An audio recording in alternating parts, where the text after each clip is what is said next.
Hey guys, welcome back. We're back after nationals. NCAA Championships are officially in the books.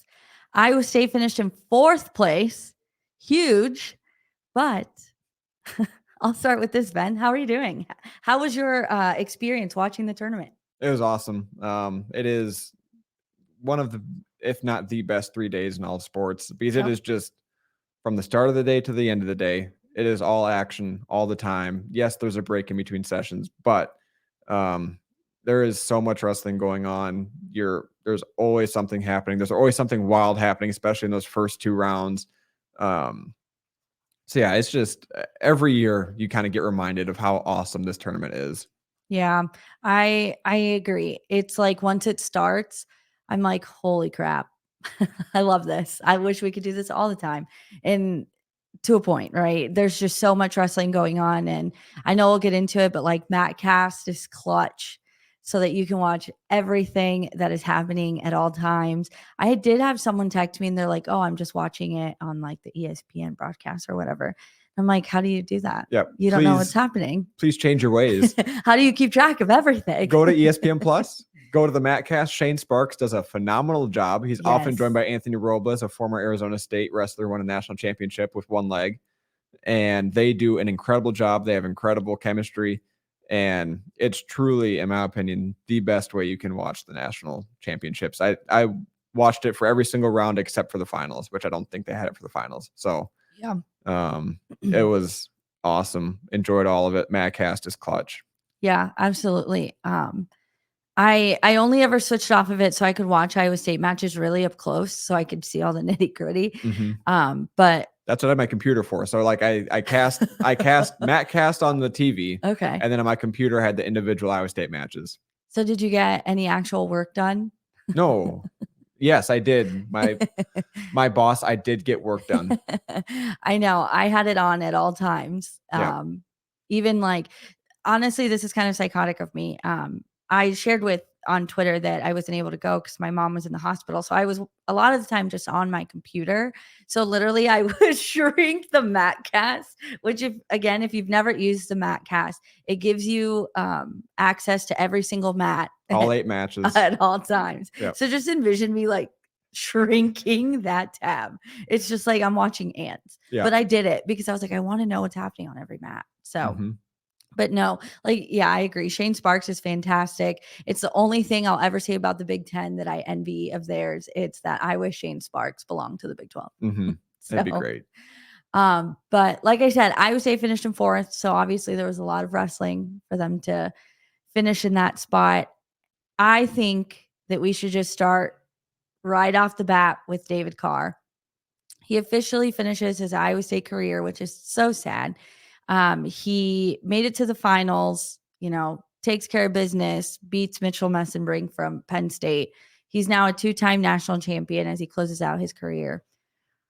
But obviously, the one match everyone was looking at was him and Keegan O'Toole. Potentially, we got what we wanted, was them wrestling off in the semifinals. And a lot of people, when the seeding came out, were people who weren't David Carr fans were arguing like he got the seed he deserved. And obviously I argued the other way just because I know his body of work. So I felt he deserved a higher seed, but neither here nor there. But some people were saying like, I cannot believe we got this match on Friday night of the championships. And I agree. But man, what a match. People are saying it might have been one of the best semifinal matches in NCAA. I don't know I can't remember if they said this year or it'll be a top match in history. Yep. My heart stopped about 8 times watching that. Give me your thoughts on that matchup with Keegan O'Toole. I loved it. It was awesome. For my money, it's the best semifinals match that I've ever seen. And among the best wrestling matches, period, point blank, ever that I've seen. And I'm young, so like I get it. There's been other historical matches that I'm not familiar with. Right. But for my money, this was probably the best wrestling match I've ever seen. Just 2, figuratively speaking, heavyweights going at it.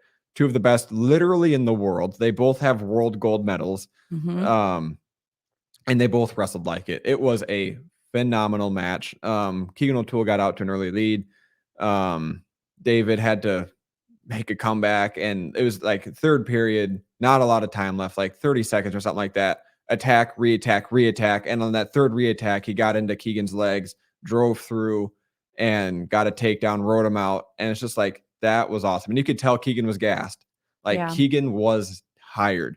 And I don't know if I've ever seen that from Keegan before. So that speaks to the pace of David Carr and the way he wrestles, which will be a separate rant later in this podcast. David Carr in that semifinal match, absolutely phenomenal. Shout out to Keegan O'Toole. I wish he didn't wrestle for Missouri, but that's okay. I love the way he wrestles. I love the way he competes. He is absolutely a top competitor. I've seen a lot of people say, "Oh, I can't wait for their senior level matches." I'm wondering if they don't go at different weights at the senior level. I could see it. Keegan is huge. Yeah, he's massive. So I could see Keegan going up to one of the weight above. I think they both wrestled at 63 kilograms, 65 kilograms, something like that. No, 74. They both wrestled at 74 kilograms. So I could see Keegan bumping up to 80 kilograms. I'm not as familiar with freestyle stuff right now. Give me until the Olympics, then I'll get it all memorized. So I could see one of them bumping up, not one of them, Keegan bumping up and David staying at 74 and just seeing what happens there. But yeah, what a phenomenal match. Shout out to Keegan, shout out to David, both phenomenal competitors, and they both obviously left it all out there. So, I mean, that's what you want to see in the sport. You want to see two really high level guys go at it. And man, was it fun to watch. Well, and like you said, it was one of the best, and unfortunately with David graduating, it was their last time meeting. And I feel like every time we've watched them match up, for the most part, it's a good match, but sometimes you can tell like one is a little more prepared for the other.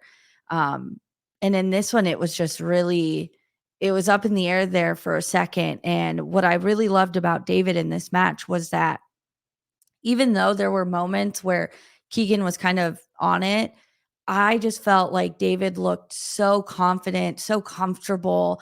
Like, I know the way it kind of came down there at the end was really stressful as a viewer because you weren't sure if he was going to get that takedown. But I just did not doubt. Oh, yep, Aiden's got it up for us. When I think of wrestlers wrestling free, I think of David in this match. Look at Metcalf and St. John. Yeah. They were just, I love when Metcalf grabs St. John's pull over. Oh, they're just so nuts. Look at them. And then David's dad, Nate, and his brother, Nate Jr., were just losing their mind. I sent that to you too, Aiden.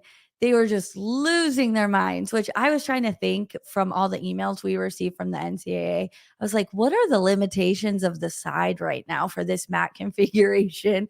And are they allowed to be running around this area? I don't know. And I don't care, obviously, but. And also, who's going to stop them? Right. Like, who's going to say, oh, Mr. Nate Carr, can you please stop celebrating? He did about, I don't know him or Nate Jr., who like ran around a photographer. If someone did that to me while I was on the ground, I think my heart would stop. Like, legit, just scared that they're going to take out my camera. But no, that win for David was huge. Yes, this is an awesome perspective from, look at them, just losing their absolute minds. And also shout out to Nate Carr Sr. with the white outfit. Yeah, just looking fresh. They were just so excited. I loved it. I love what the win meant to David. I love that his family was there because then it just, the Carr legacy is just so huge at Iowa State. And for David to have them there, I think that's awesome. All the videos that people posted from the back hallway, I mean, they were fired up. Yes, they were. I think Nate Carr was letting loose and throwing out some swear words at one point. I may have heard in one of the videos, but no, again, like I said, this was David wrestling free. And it's a beautiful part of the sport, right? When you see guys just truly throw it out there, and David did it really well. Yeah. So super well. And I think we talked a lot about before, what adjustments could David make to wrestle Keegan, finish shots and things like that. David, I don't think shot one swing single that entire finals match, which is his go-to shot against most guys. His first takedown was off that super duck that he had, which was super clean. I'd like to know when the last time someone tried to hit a super duck against Keegan O'Toole. I'm guessing he would say probably never. They might have tried, but they pinned themselves while doing it. Yeah. So David's first takedown came off a super duck. Keegan wasn't allowed to scramble out of it. And then the second one was a single leg, but it wasn't quite that same swing single that he normally hits. And it was late in the third period. And I think that might have been one of the adjustments that David made because he didn't shoot in the first period. I think his goal in the first period, maybe the second period, was to try to wear Keegan down. Gas him out. Just make him feel himself, make him feel tired. Because when he was fresh, we saw Keegan be able to defend every shot that David threw at him. Get him a little bit tired, and things start changing. So I think those were probably the two biggest adjustments that David made. Was you don't need to shoot right away against Keegan O'Toole. Right. Mitchell Messen Brink, you can. He's a freshman. He doesn't know what he's doing. You can shoot right away, put him on his butt, blast double. But Keegan O'Toole, he's a little bit more experienced. He can't quite do that. So wear him down, feel him out, and then once you get your openings, take advantage of him. And I think that's what David did. So we talk about David and his technical superiority over most people, his athletic superiority over most people. But his wrestling mind, his wrestling IQ is also just top tier because he made mistakes, he made adjustments, and look where he's at. So it's it's a huge testament to who David Carr is, how he wrestles, how he approaches wrestling. He is absolutely an all-time great at Iowa State. And I mean, he's just, like we've said, he's continuing the Carr legacy, 5 national championships between the two. What is it, 8 All-Americans, 7 All-Americans, something ridiculous. So, yeah, just really special win, impressive win. And if they do wrestle the same way at the Olympic trials, I'm ready for it. Well, Carr closes out as a 5-time All-American, the first one in program history for obvious reasons. And he's only the 12th Cyclone to finish on the podium 4 times. And I mean, yeah, how do you not? I truly, when I kind of looked back at it all, I was like, you know what? I think David might be one of the best athletes I'll ever cover. Truly, obviously, you think to football and you're like Brock Purdy, and that was great. I don't cover football that way, but I'm thinking of athletes that I've been around and done anything to any capacity with Cycling Fanatic, and David definitely sits at number 1, and I think he will always be number 1. So it sucks to see his career come to an end, but man, did it come to an end in such a great way. I think it closed out in the best way it possibly could have. So we can get into the stalls. We can get into those. Would you like to do those now, or would you like to wait until we Let's talk about Messen Brink. Oh, let's talk about the Messen Brink match, and then I'll get into stalls, and then we can get into officiating in general being rough. So, yes, David went up against Mitchell Messen Brink, which I would like to – this is a side note. So, when the seeding came out, I made my tweet. I was very vocal that I did not agree with it. I had some random Penn State fan named Frank tweet at me angry. He's obviously a big Penn State guy. He's a Messen Brink guy. He was angry at me. He's like, what are you talking about? There's an undefeated freshman out here in Penn State. And I was like, I'm not, I was not talking crap about Messen Brink. No hate to Mitchell Messen Brink. He's going to be a national champion. He will.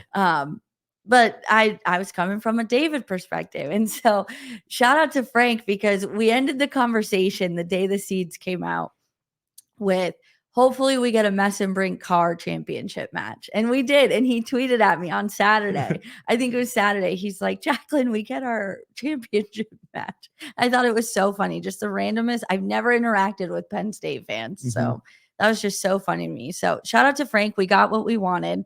David Carr went up against Mitchell Messen Brink. He won 9-8 to win his 2nd national title. Thoughts on that match? So the match itself, I loved. I thought, once again, David wrestled a darn near perfect match. Yep. And if you throw the officiating completely out of it, I would argue he did. And I'll explain why in a little bit. So he went out there, double leg right away, put Messen Brink right to his butt, said, hey, I'm here to wrestle. And you might be a freshman. You might be next after Keegan O'Toole, because Keegan O'Toole is coming back for another year. So you can have, You can have the championship after Keegan O'Toole gets done. But right now, I need to make sure that you know that I'm better than you. Yep. So I love that early takedown. And then he rides him hard. And that's the thing that I love about David, because against bad wrestlers, no offense, against not as good wrestlers, David doesn't ride him because he doesn't need to. He can just take him down time and time again. But we've seen it against Keegan O'Toole. We've seen it against Dean Hamidi. We've seen it now against Mitchell Messen Brink. Monday last year, 2 years ago, he rode really hard. Against these top end guys, he rides hard. Yeah. So he did that against Messen Brink, and he put him down on the mat for like 2.5 minutes. Right. He locked in that riding time. Yeah. So, and we'll get there, but that ultimately won him the match. And then, so Messen Brink gets a takedown off of one of David Carr's shots, which it was a bad shot because David had already been hit for stalling. And it was just, under normal circumstances, David doesn't shoot that kind of shot. Messen Brink probably doesn't get a takedown there.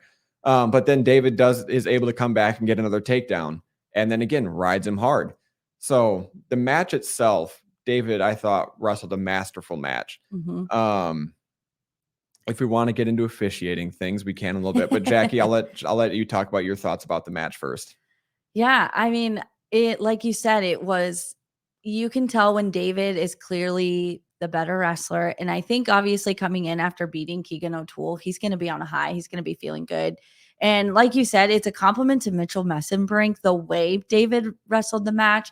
And yeah, watching him ride dominate that was awesome. I feel like we got every side of David, right? Like Friday night, we got that explosiveness. He, secured the points he needed. And then in 18-2 tech fall. Yeah. Yes. And then you look at this one and it was a little different. I will say the officiating did kind of put like a sour taste in my mouth, just because I was already so tired of it. Like I was tired of from the matches before. It wasn't just a David Carr thing, like we're going to get into. This is not just, the official for David Carr was bad. This was like an NCAA tournament and Big 12 tournament. Yep. All wrapped up. Like the officials need to be better. But. So it was just one of those where I was like, God, really? Even against David, when he is shooting and very clearly the more dominant one, but whatever, right? Anyways, we'll get there in like 30 seconds. Yeah, like 2 seconds. Yeah. David was masterful. I could not have asked for better matches out of him from his last matches as a collegiate wrestler. I think people were entertained. I think Mitchell Messen Brink will have a lot to learn from this. And I mean, from what it sounds like, and from the broadcast too, it sounds like a match where in the end, fans collectively were happy to see David win. And I feel like, and this is just, and you can tell me your thoughts just because we've been around them for so long. Coach talked a lot about how he wanted David to stay zoned in, right? Like, don't get too distracted. I saw you blow this little fuzzy away earlier. Now it's over here. Sorry. I saw, Coach said you want to keep him focused. You don't want him to get distracted by the fans, the glamour of being at nationals, right? Because part of the allure is we all get to be in one place, in one room with the best wrestlers in the country. And so Coach talked about how he wanted David to not get distracted. He wanted him to stay focused, right? And I was like, I wonder if him and Metcalf have anything planned. And they didn't. Nope, they didn't. And I feel like that was intentional. I do too. I think Dresser probably told Metcalf, hey, if David wants to plan something, don't let him. Like, hey guys, don't get ahead of yourselves. Like, true to the cliche of a coach, right? Like, one match at a time. Do not automatically assume the next one. And so I felt like it was an intentional thing. And it I don't see it as a bad thing. I'm not saying like I'm glad they didn't celebrate. I'm sad.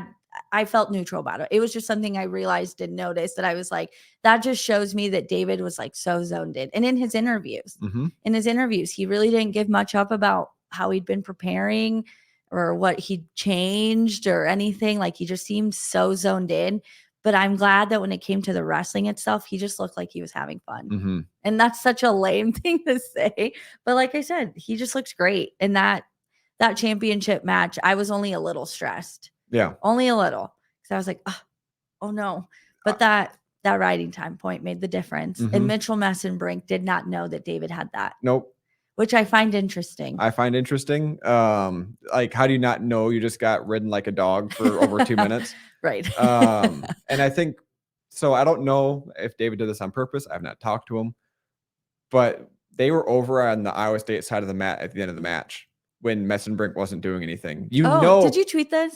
I think I might have. Okay. I might have texted you and Aiden, though. Maybe you texted Aiden and I. But Kale or one of his assistants was yelling, he has riding time. Like, you have to keep going. But with a loud arena, everything going on, he might not have been able to hear it. So I don't know if it was on purpose from David, but until I hear otherwise, I'm going to believe it was. David Carr, if you're listening. Yeah. Let me know. Let us know. So yeah, just a masterfully wrestled match by David. On that note, I'm going to talk about officiating now. Yeah, hit us with your David Carr rant. His match. Okay, so Dayton Fix and Vito Rujao, horribly officiated match as well. Just miserably. Different ways of bad, but bad. David Carr's match was not well officiated at all.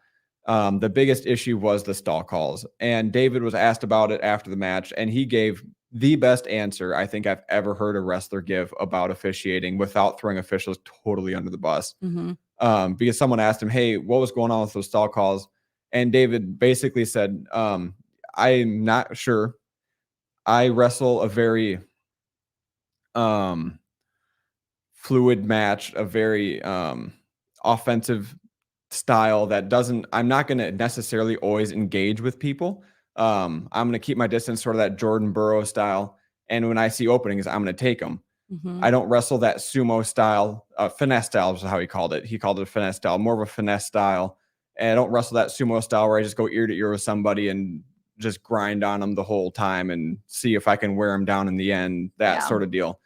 And I don't think the ref understood what he was watching with David being more finesse in that way. Like, David wasn't backing up. He was circling. He was absolutely circling. And Mitchell Messen Brink was in the center of the mat. I will give the ref that. That absolutely happened. But David was very clearly looking for angles. And David was very clearly shooting. And the most egregious stall call in that entire match was the ref called David for stalling as David was shooting a shot. And then he finished the takedown. And I was like, really? He was stalling while getting a takedown. Like, what? How does that make sense?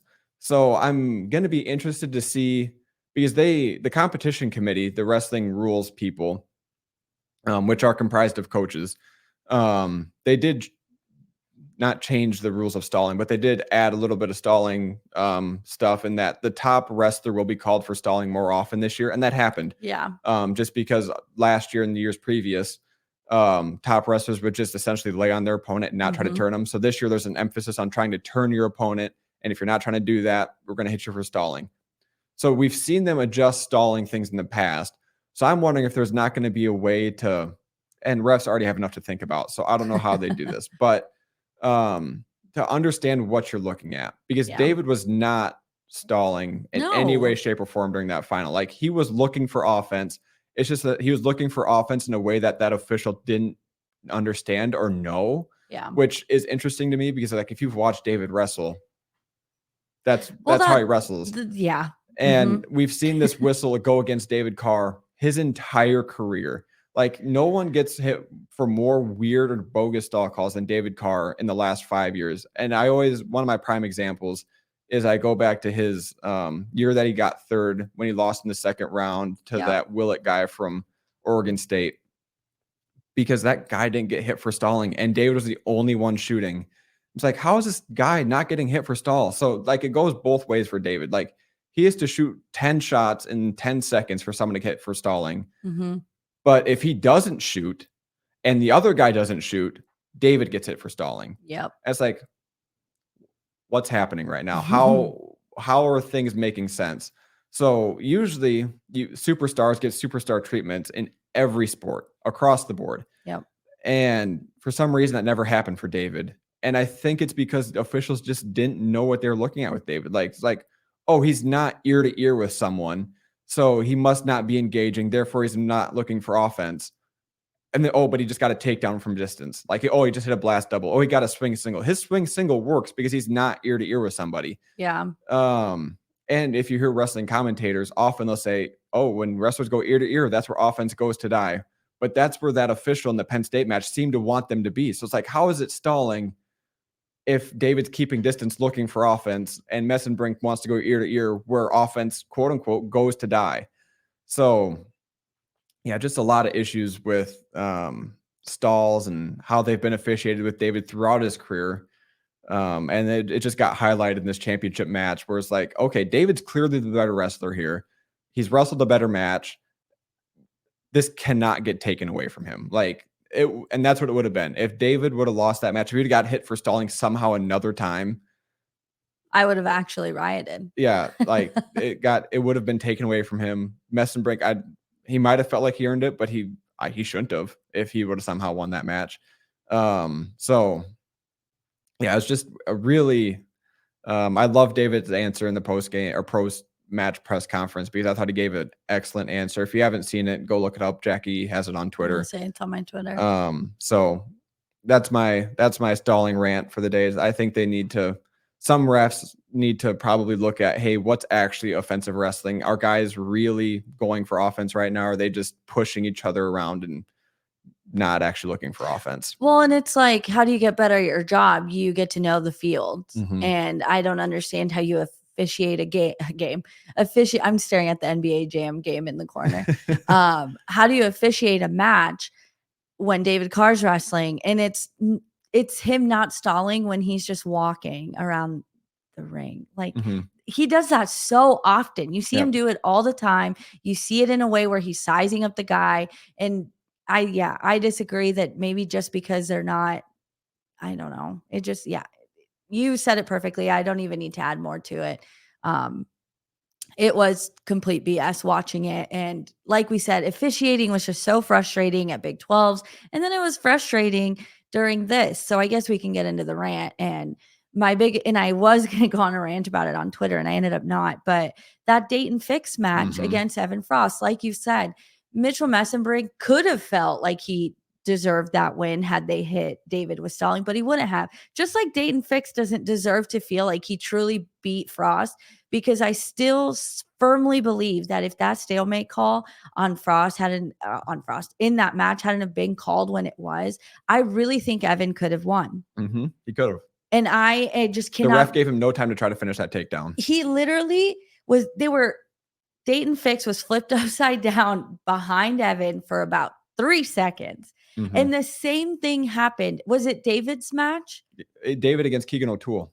And David, yes. And I tweeted that. In that match, they didn't call it. The ref let them kind of go through it, see what they were going to do. And it worked. Yep. And so I just don't understand what went through the ref's head in that matchup between Dayton Fix and Evan Frost that he immediately called it. And it's the same thing with Dayton Fix, not to pick on him, Dayton Fix and Vito in the championship match. They prematurely called 2 takedowns, which completely ruined the momentum of the match. And I said this to you guys earlier, had it been anyone else, had it not been Vito, this could have easily broken down a wrestler. It could have easily broken down their confidence or morale in their technique in the match. But Vito, fortunately, was on something and he was out for blood and he was an angry man. And he didn't let that stop him. It just made him angrier as it kept happening. But someone tweeted it where it was like, again, I hate harping on officials, but it was like, are these officials just cracking because they're in big time matches? And that's what it looked like. Yep. That's exactly what it looked like, because I agreed after they did an official review that they were premature takedowns. It just sucked to watch them have to stop that match time and time again to make the reviews when we could have just let Vito finish the job. We could have just let him finish whatever he needed to do to actually get the takedown. And officiating just sucked all over the place. And those are just the very blatant examples that I watched that I felt frustrated with. I hated that for Frost because he could have had something really, really big and beating Dayton Fix. But I feel like he just got robbed from it. Because of that stalemate call. Well, and again, not to harp on and pick on Dayton Fix too much, but talk about a guy who doesn't shoot. I know. How does he not get hit for stalling? And David Carr does.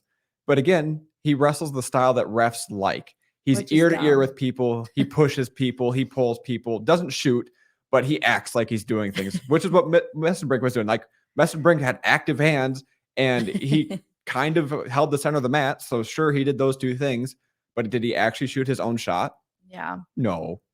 It just. So, and Dayton Fix will beat a bad person by a wide margin, but he had 2 matches go to tiebreakers before he got to Vito Rujao, and Evan Frost being one of them. So it's like, you got to look for offense at some point. And against that Evan Frost match, I would argue Evan was a more offensive wrestler. I think he was. And then Dayton just doesn't get hit for stalling because he's ear to ear with guys and he acts like he's doing things. Well, and that's why I think so many people were frustrated with Dayton. I saw a lot of discourse between people arguing about Dayton deserved a better send-off. He deserved more respect. And then I saw people arguing about his age. And there were a million reasons why PEDs. a million reasons why people were mad at Dayton Fix. And I think ultimately I respect Dayton Fix. He's a very accomplished wrestler. Yep. He's obviously 4-time runner-up. Yeah, like that's but sucks for him. I know. But like you can't do that. You just can't. It's why I hate Jared Franek. Oh, yeah. I would like to see how many stalls he got this past Probably weekend. not many. Probably not. That's the thing. It's like, think about it. How many times did we see him get hit with stalling when he would wrestle David? Not very often. So it's just, yeah. Maybe that's David's other problem. He finishes shots too often. He has too high a finish rate. Maybe if he shot more, finished less, he might get force more stall calls. But like, since he finishes all his shots, like, oh, well, the other guy's just worse. Too bad. Yeah. I don't know. I don't know.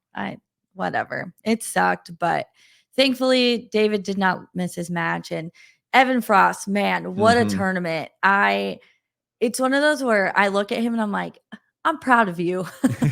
I'm just so proud of you because he just wrestled so well. Again, he just looked so poised and graceful. And I was super impressed with him because he did not let the grueling process that it is to be in this tournament. Like, this is a very grueling tournament to lose and then wrestle back. And he did it well. And he looked really good out there. And I'm excited to see how he grows. If he can be that poised in a match against, Dayton Fix, who on paper is a very scary matchup, then I'm very excited to see what he can do in years coming. So yeah, absolutely. Evan Frost, besides David, probably had the tournament, the best tournament for Iowa State. Obviously, Anthony Anandia placed higher than him, but Evan Frost as a freshman going out there, he faced a little bit technically stiffer competition than Anthony did. Evan wrestled the number 1 seed Dayton Fix to tiebreakers, wrestled the number 2 seed Ryan Crookham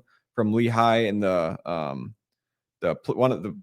the consolation semifinals. He lost that match 4-1. So he's right there. I remember him he was in deep on a shot and wasn't quite able to finish. So like, Evan Frost is right there against the best in the country. Like, truly. He finishes 6th, which lost his 5th place match against Dylan Ragusin, who's number 5 seed. So Evan Frost has an incredibly bright future. And just looking at the 133-pound rankings, Ryan Crookham, he'll still be there. He was a freshman this year. Kaya Rini from NC State was a junior. He'll still be up there. And then Evan Frost is right there. Yeah. Like, Evan Frost is next in line. So frankly, he'll have a chance at competing for a national title this next year. Yeah, I truly believe that. I wrote this somewhere. I don't know where I wrote it, but I said that Evan Frost has been a very much like a direct contributor to the success of Iowa State in the postseason. I mean, at nationals, he put 9 points on the board for the team. That's a lot of points, especially as a freshman. I'm proud of the guy. I had so much fun watching him. Like, as time went on, as I said in our group chat, the more he wrestled, the more I was like, he can beat Dayton Fix. Like, he can do it. And he had an opportunity to. So I don't know. It sucks. It's one of those where you almost kind of got to say, like, well, you can't let the ref beat you. So unfortunately, but the stalemate, not his fault. He was putting in the work. Yeah. So he got in on the shot, but ref said nope. Yeah. Well, like you said, Anthony Anandia, he contributed 13.5 points. He finished 5th place. And his last match, McNeil from UNC medically forfeited out of the tournament. Yep. So he finished in 5th place. Great tournament from him. I was impressed with him as well. really hated that he lost to Real Woods again. I really wanted him to be able to kind of avenge that loss from earlier in the season. Or yes, I was like, wait. It was a year ago, but earlier this season. Anyway, Definitely last year. Yep. They faced off Saturday morning. He lost, he only lost 4-0. So still good. But no, Anthony also had a really good tournament. Josh Edmond, how many times do I have to hear Josh Edmond's name? Took him down. I mean, yeah, just in general, Anthony had a good tournament. Do you have any big takeaways from him? I mean, he lost to the number 1 seed that was in the semifinal 6-4, which is impressive. Yeah, he was right there in that match. If he is able to get away, because Mendez rode him pretty good there. If he's able to get away earlier, able to get in on his offense more late in that match, you're looking at maybe a little bit of a different outcome on that one. And that's another one where Mendez is a sophomore, so he'll be back. Bo Bartlett from Penn State's a junior. But Anthony Anandia, man, he's right there. So you're looking again. He competed against Jesse Mendez, who won the national title. Right, like you felt that. Like he was right there against him. So that's another one where Echemendia gets a little bit better on bottom. I mean, he's always dangerous on his feet, but continue to be dangerous on your feet. And I mean, he's going to put himself in a position again next year to be right there competing for potentially a national title. Well, and Mendez just did the typical, he secured that score. He knew he was going to win it. So he just wanted nothing to do with Anthony at the end. Yep. You just see it. Yep. And I think if there had been 20 more seconds on the board, I think Anthony could have gotten a takedown on him. Yep. I really do think it. Agreed. But no, great tournament from him too. I think this is a huge confidence booster for him too, to really feel himself come out in a really solid position, So we get one more season of Anthony Echemendia, so keep that in mind. Casey Swiderski, talk about making adjustments, like taking a loss, right? Last season, he left the tournament with a bad taste in his mouth, and then to be able to leave it in way better place. I mean, he's an All-American. I'm always a person who looks for those feel-good stories. So obviously when Iowa State Wrestling shared the photo of Casey and Metcalf hugging, I was so excited because I have basically the same picture from last year when they hugged and they were sad. But not this time, because Casey got to hug him in celebration. He finished an All-American. He did finish in 7th place. I would have liked him to finish just a little higher. But I mean, in general, I think he had a way better tournament than he did last year, obviously. What were your takeaways from Casey? Yeah, no disappointing losses. He lost to the number 1 seed, Ridge Levitt of Nebraska, in the quarterfinals. So it's like, yeah, okay, I get it. Right. In the consolation semis, he did lose to number 5 Ty Waters of West Virginia, who he beat earlier in the year. So that was the only one. Was like, Casey, and Casey knows this. Yeah, that's one he could have gotten. Yeah. And then if you do that, you're wrestling for 3rd or 5th place. So that's one where it's like, okay, he's right there. Yeah. And that's, I think, exciting for a guy like Casey, who is, I think, very obviously motivated, and I think very obviously gets motivated by those heartbreaks and those heartbreaking moments. I think he's one of those guys that uses it as motivation, because I remember he had an interview after one of the sessions, and he was asked about David Carr, and Casey gave an excellent anecdote about, I think it was over the summers, or maybe it was early in the season, where Casey loves to run, and essentially no one beats him when he goes for his runs. And then David started getting closer and closer to him, but could never beat him. So Casey started telling David, just pretend I'm Keegan O'Toole. And then David never lost again. So like Casey likes those external motivations type of deal. So I could see him losing to Ty Waters, coming back and wrestling in a even more impressive way than he did this year, because like his growth from year 1 to year 2 was exponential. If he grows as much as he did from last year to this year, he'll be competing. I mean, he's All-American for sure. And then he'll be right up there in the national race as well. Well, and I think with Casey this season, you close it out with a taste of it. You're on the podium. Your team is in the top 5. You helped your team win a Big 12 trophy. Like, that's almost an even bigger motivator than the way he felt last season, right? Like, not only have you learned and made your adjustments, but now you know how it feels to win, like really win. Mm-hmm. So I'm excited for him. Casey makes me think of just like a mini coach. Just like a little coach in the corner. He's going to be the team leader when David is, well, David's gone now. So Casey's going to be the team leader. Hands down. And Durbo, Ben Durbin, the strength and conditioning coach, was already posting. And Casey, I think Casey himself posted a picture that he's already in the weight room. Yep. No days off. No days off for Casey Swiderski. No, he's so fun. I really love Casey. I love his personality. I don't think we really saw a lot of it last year. I think it was because we were just so focused on Pinheiro, you know, which is fine. Pinheiro also has a really big personality himself. So I'm excited we got to see more of Casey, and yeah, definitely going to be a leader, 100%. Like the way he talks, put him and the coaches like in line, and they're all talking about the same. So yeah, I'm excited for him. Where do you want to go next? You want to hit younger? I was just going to go to the team race and then talk about younger at the same time, essentially. Okay. So Iowa State did finish in 4th, which in years past gets you a team trophy. Yep. But this is the first year where the 4th place team doesn't get a team trophy. So Penn State won with 172.5 team points. Cornell got second with 72.5. So yes, Penn State won by 100 team points. Yes, that is the largest margin of victory. Yes, that's the most team points ever scored. So good job, Cale Sanderson. We're all proud of you. Go Cyclones. Michigan got 3rd with 71 team points. And then Iowa State got 4th with 68.5. Iowa got 5th with 67. So that's just a fun one to throw in at the end there. So just like a fun little nugget. Fun little note there. Iowa also did not have a champion. Oh, they didn't get a national champion? That's too bad. No. Iowa State did. We're jerks. No one's listening that's not going to enjoy it. Oh, I bet some Iowa fans listen to this. You think so? Oh, for sure. My brother-in-law is a huge Iowa fan. He'll listen to this. He'll get a kick out of it. Sorry, Drake Ayala couldn't finish the job. Yeah. Anyway, so unfortunately, Dayton Fix, the one time we want him to win, loses, because if he wins that match against Vito Rujau, Iowa State finishes top 3 and gets a team trophy. So Dayton Fix, we've already railed on you enough this podcast, but be better. I respect Dayton Fix. Hope he has a nice life. I look forward to seeing what he continues to do. I think that old man body's going to keep wrestling. Like he's going to keep going at it. So Shane Sparks.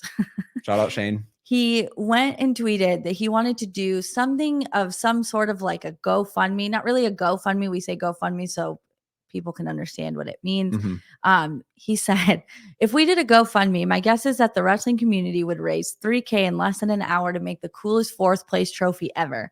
Cyclone Wrestling was a trophy team this year, and I will always recognize them in all future 4th place teams as such. I think it's the most Iowa State thing that could have happened to them. And I said this to you guys earlier because I thought about it in the car. I have never looked at Iowa State wrestling and thought, wow, that was a really Iowa State thing to happen. I think of it when it comes to basketball and football, never really with wrestling, but now this is it. Like, of course, the year that they've changed their minds about doing this trophy, it's the year that they are in trophy position. And someone in the comments, let's see, let me find it. Head wrestling coach. It's for University of the Ozarks Men's Wrestling. Shout out. Said, according to his tweet, he said that the NCAA was claiming they were going to save close to $1 million across all sports by eliminating that trophy. And it's just like, you're a massive institution. You make billions of dollars.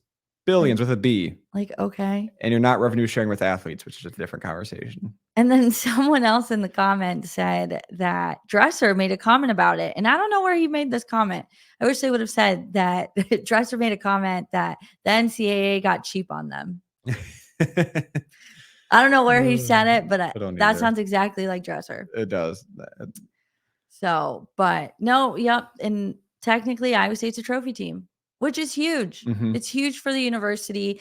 I think it's huge for this coaching staff because, again, Dresser had that sour taste of just not being a good tournament team. And there was nothing he could do about it, right? Like, they'd go and compete and then they just fall short, or they'd end up like so low in the rankings after being hyped up as a top 5 team, but not this time. Not this time. Aiden, you should pull up that video you love so much. On it. IA Russell, I don't know who was holding the camera for this one, but IA Russell tweeted out a video of Dresser. They caught him in the back after they won. And what was it he exactly said? Like, we're going to be a good team. Yeah. And just like the way he's saying it, you can just tell. He's giddy. Yep. Kicking his feet, being excited. I love when Dresser's excited. He's just a fun guy, gives it to you straight. I saw they had a social after at their hotel. Looked like a pretty big social. Yeah, it did. Like that was a huge social, yep. Which I'm sure we can talk about Kansas City. Some people have been making the argument on Twitter that Kansas City should be like a permanent location. Shane Sparks, one of them. And I agree. Like the thing with Kansas City is that you have T-Mobile and then you have Power and Light. And I know that Power and Light has its reputation for being a drunk fest, but you guys have no idea. If you've never been, it is horrible to go to this tournament and not have anything in the vicinity. Oh, it's awful. Tulsa. Yeah. St. Louis. St. Louis was horrible. There's nothing in downtown St. Louis by that arena. It's not that I hate going to Tulsa. At this point, it's familiar. I'm comfortable with it. I actually have no problem with Big 12s being there every year. It is what it is. But like last year during the national tournament, it sucked in between the sessions to not have anywhere to go to eat. And plus, I think with Power and Light, you're not packing it the way Iowa State fans are for men's basketball. You're packing it about 80% of that with all of the wrestling fans in the country. Why would you not want that? I don't care what Penn State fans have to say. You don't need to travel to the East Coast for this to be a successful tournament because you have so many fans in the Midwest and those Penn State fans are going to travel. Yep. They're going to be there no matter what. Like it doesn't matter where it is. And this is probably a much more manageable trip for like Arizona, for California teams.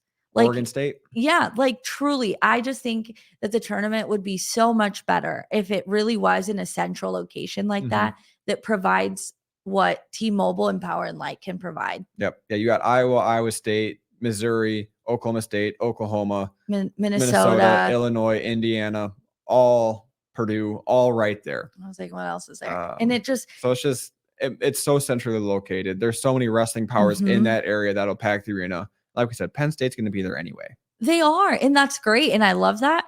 And that's more reason to put it somewhere where we can reach other audiences because this makes it so that Missouri casual fans could have said, let's drive down Friday night and watch Keegan O'Toole, or all the Iowa State casuals who maybe had nothing to do on Saturday and could have driven down, found tickets and gone and watched David wrestle in the championship match.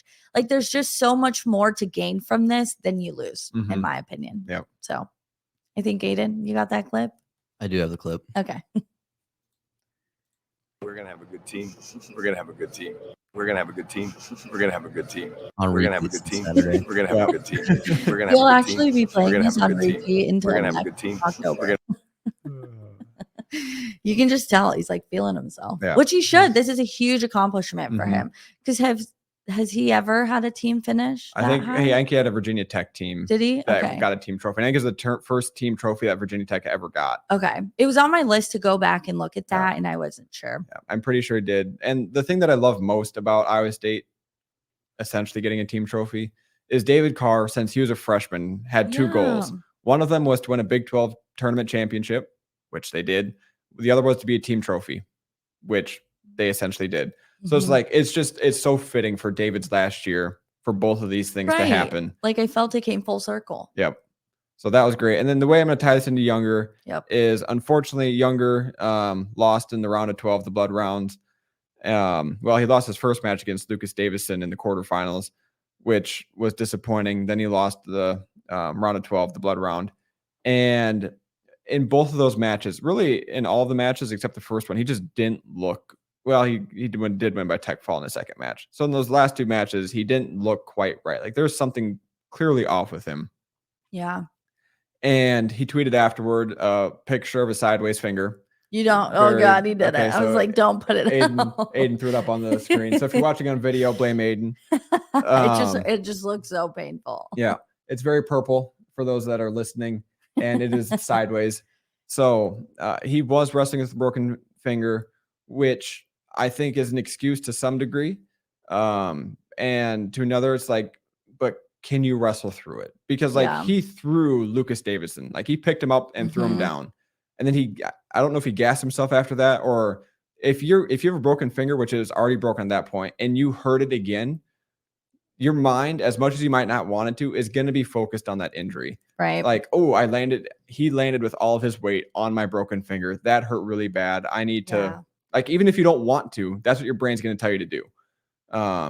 That's that survival instinct. So, man, it sucks because if Younger wrestles the way we know he's capable of, if he doesn't have a broken finger, Iowa State is a top 2 team. Yeah, it's I Penn agree. State, Iowa State after that. So, man, it hurts, especially as the leader of the Younger Bastida fan club. That one stung, especially that Lucas Davison one, because he was ahead that whole match. Davison just got in on the last second shot. And I mean, Younger, if you want to call a guy for stalling, Younger was stalling in those last few seconds. He was backing up real fast. Yeah. But it was just, that watching hurt. it without knowing, it felt so bizarre. I was like, I feel like a crazy person. What is going on? Yep. But it is what it is. He was injured. I think injuries are very hard to cover because you don't want to be the person that says wrestle through it. But you also don't want to be the person who doesn't acknowledge that there have been people who have done things through injuries.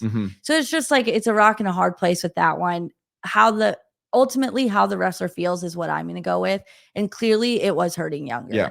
Like, he's the one with the broken finger. I'm not going to sit here and complain and be angry at him. He gave us what he could. And unfortunately, it really just ruined his tournament, right? But he still competed. He still did what he could.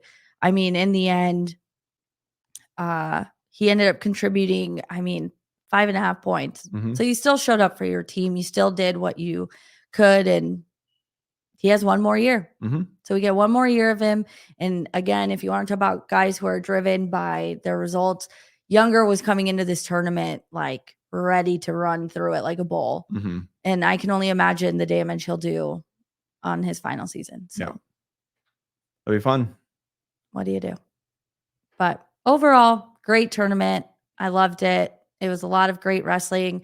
125 was a gift. They gave us so many upsets left and right. I didn't know who was going to win it. The number 8 seed won, which is fun. It's so fun, from Arizona State. Yep. So we'll have to deal with him in the Big 12 next year.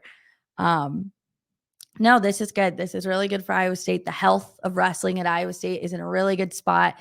Guys had a good, in general, like MJ Gaitan had a good tournament. I'm excited to see what he can do. Cody Chittum still contributed, did well. But they're young guys. So, what are your final thoughts on this? Final thoughts is it was a very good tournament by most of the team. Essentially, everyone wrestled to how I would expect them to wrestle. The one exception being Younger, and he had an injury. So, David was phenomenal. I will talk about that Keegan O'Toole match until the cows come home. That was phenomenal. Evan Frost is right there. Anthony Etchemendia is right there. Casey Swiderski's right there. And then, you get MJ Gaitan and Cody Chittum, who are freshmen, to be a little bit better. They're All-Americans next year, too. Yeah. So, like Dresser said, we're good. We're going to be good. It definitely makes our job more fun. I love covering guys who want to win so badly. It just makes it a lot more fun to sit and think about where these guys are going to go. So, Aiden, any final thoughts from you? You watched all weekend. Yeah, I thought it was a good tournament, and I fully agree with that. It should be in Kansas City every year. Well, and someone even suggested, like, what if it's 3 years in Kansas City, then it rotates out and then they go to Pittsburgh. Throw the Penn State fans. Throw Pittsburgh in there. Send us out. Send us out west the next 4 years. Like, I think that would be fine. That's just add a little mix in there. But I'm glad that people got to experience Kansas City and see what it can be for wrestling. And I think this is a really good space for it. And I can't remember where I saw it or who publicized it or anything, but someone who talked to like one of those Kansas City official people who like, they go in for the bidding for, we want the NCAA championships. He's like, we're doing that every year possible. I'm like, that'd be awesome. To tie it into, Big 12 basketball, like that's become a staple, and not every conference has that. No, if you do that for an entire country, to just be like, yep, Kansas City every year, second weekend in March, you can book your tickets exactly. in advance. Yeah, it'd be awesome. Yeah, it just like it helps. Like, I don't know. I just think there's so much more to gain from it. And again, consistency. Mhm. People thrive on consistency. It's why the Big 12 basketball tournament is so successful. And signed through 2031 now, right? Like it's just Yes. something yeah. crazy. You know what? Someone get what's the commissioner's Brett name? Yormark. Get him on the phone. Make him make that call. Yeah. Go overwrite anyone in NCAA and tell them, like, guys, you need to do the same. Because I just think that if wrestling fans are able to plan that, if casual fans know it's happening, you're going to gain so much more from that. Mm-hmm. And I think a different time, a different podcast, everyone wants to argue, when should this happen? How do we make it so more people watch? I haven't seen viewer numbers yet. I don't know. I have. Have you? Mm-hmm. They declined. Oh, see, it's hard. You're competing against basketball. Mm-hmm. Yep. The whole calendar needs to move back a month. You think so? Mm-hmm. So you'd want it to happen in February? No. You need to go to April? Mm-hmm. Yep. Let it happen after the basketball tournament. Okay. Like after that championship is played that next weekend, do wrestling. And then that also gives time for a dual meet championship. Sneak that in there. Yeah. Well, we'll have to have that podcast sometime. Oh my gosh, I almost forgot. How could I forget? Aiden, I'm sorry. I don't know how we're doing on time, but I have to bring up that Parker Keckeisen is in second place for the Hodge Trophy. Mm-hmm. Parker Keckeisen, national champion. Mm-hmm. That's my agenda. Undefeated 31-0 national champion. Yep. Just, and he has the most wins, right? Out of Yes. the by like 9 or something. Yeah. I'm just saying. Yeah, no, he ran through the field. Like there was no one that got close to beating him. If they're truly doing what they said, and it's that this trophy this year is truly based on just the resume for that season, Parker Keckeisen, I think, has the most impressive. Like, obviously, Aaron Brooks becoming a 4-time national champion is huge, and that is an accomplishment very, very tiny percentage will ever accomplish. But Keckeisen got bonus points in every single round. Yeah, he is a dominant man. Mm-hmm.